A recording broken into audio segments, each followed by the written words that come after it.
The settlement comes months after wrangling between the regulator and network providers.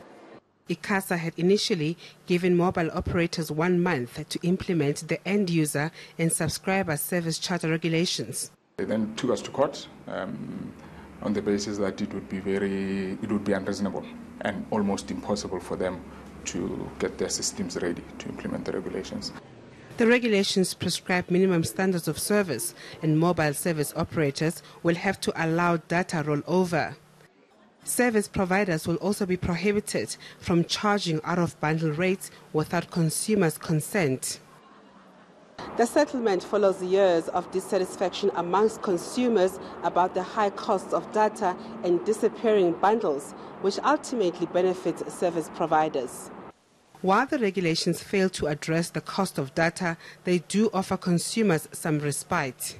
Substantively, it's not a pricing regulation. So it doesn't say the price of data or the price of a meg or the price of a gig must be X. So that is subject to a separate process, which we have commenced this month. Civil society group Right to Know has welcomed this, but says ICASA has been lax.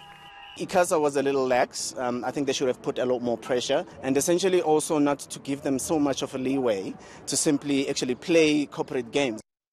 Only from next March will consumers benefit from the regulations.